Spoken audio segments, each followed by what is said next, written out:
Good morning, everyone. Dr. Vicky here, speaking to you from the Seeds of Transformation Healing Center. Today is Saturday, the 31st of May, and May wraps up. I'm in the doorway of my kitchen because it's raining. It was actually just pouring, and now it's sort of just rainy, slightly rainy. I'll come out a little bit, but I might have to jump back in case it starts to pour again. So today we have the moon in Leo. The Leo moon is pretty optimistic, pretty generous, pretty warm, friendly. It's a friendly moon, unless it's pissed off.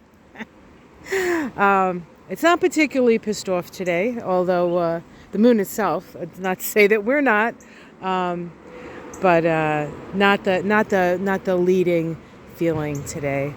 I think a lot of people, at least here in the Northern Hemisphere, are just grateful that we're in spring and things are greening up. Certainly in this part of the country, we're happy they're greening up, and because of all this rain, things just get greener and bigger and greener and bigger. Not complaining, till I have to mow it, of course. Okay, so we also today have a quintile between Mercury and Saturn. Now, Mercury's been very active. As we know, the sun's in Gemini. We had a new moon in Gemini. Mercury's in Gemini. Jupiter's in Gemini. And that Sun-Mercury conjunction, where I said we would have some revelations. There have been quite a few revelations.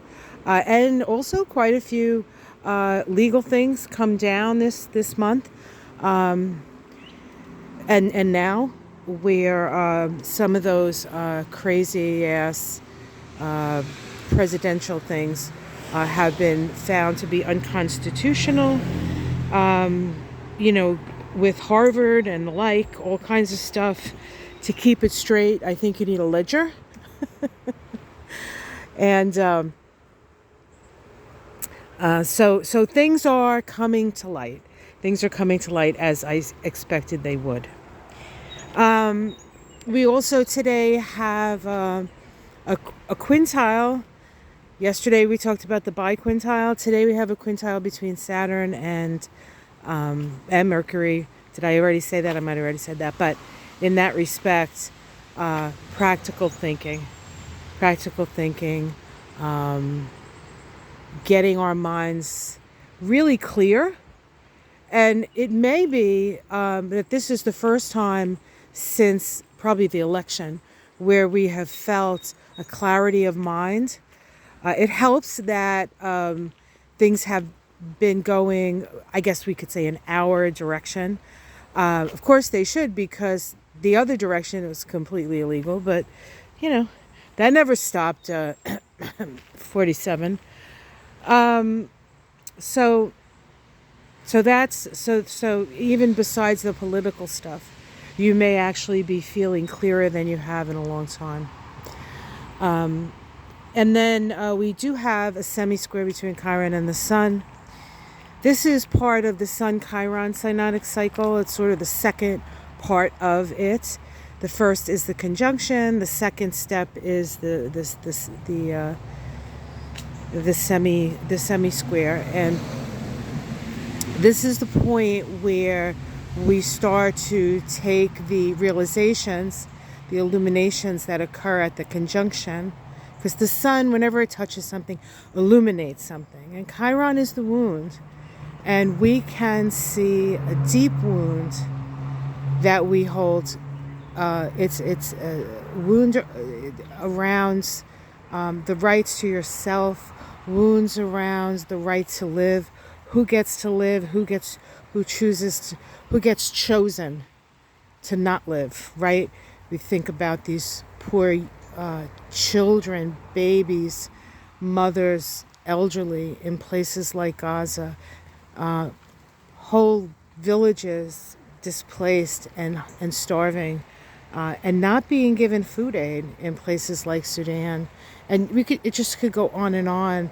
The suffering that's happening in places like Ukraine, that is not being aided in a way that, especially here on our side of the fence, so to speak, doesn't make any sense to us, right?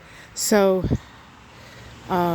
we've gotten a real eyeful of what a angry, vengeful energy, the pain that it can just further cause, right? That is unnecessary. And so we take that information and we pull it in, and we try to make sense of it. We put it in some sort of context in order to work to improve, change it. So we're not really sure, to a certain extent, of exactly how we're going to change things, but there's more and more people realize the necessity to change things, I think. So those are all the things sort of brewing at the end, today anyway, at the end of May.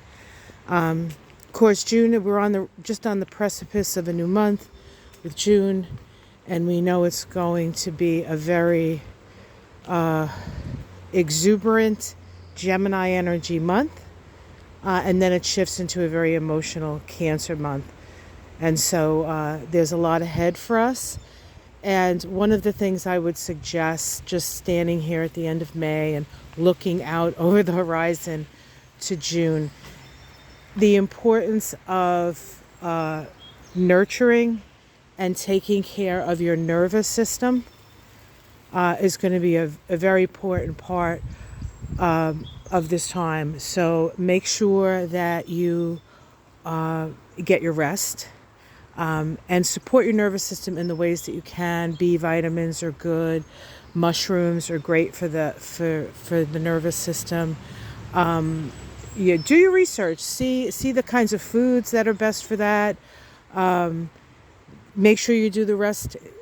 Avoid too much information that's going to, if you have something that you're interested in and you want more information, that's fine, but don't inundate yourself with information that is not going to help you keep your balance, and choose how much information you let in, because we can fry ourselves. There is a lot more coming, and but there's also a sense of more toward when the sun moves into Cancer, we start to sort of coalesce in the family. And that family doesn't just have to be the family you're born with. It can be spiritual family, friend families, soul families, from the same planet families, okay? So we're good. We're good. All right, guys, have yourself a beautiful day. It doesn't look like the things are getting mowed today. It's okay. It happens when it happens. The hydrangeas are starting to bloom here, which is just lovely. And the they're pretty, but the most amazing thing about when this bush monstrosity blooms is the smell. It's just heavenly. So from my little piece of heaven to yours, have yourself a great day. Have a wonderful weekend. Mystic Sisters tonight, 7 o'clock Eastern, 6 Central. We'll be on Ona's channel, Ona's Tarot, O-N-A-S, well, O-N-A''S. And I'll see you there. So join us if you can. And we'd love to have you. Take care, everyone. Have a great weekend. Be kind to yourselves. Be kind to each other. Watch yourself on the roads. People are really stressed out. Give them the space they need, and take the space you need. Much love, everyone. From the seeds. Namaste.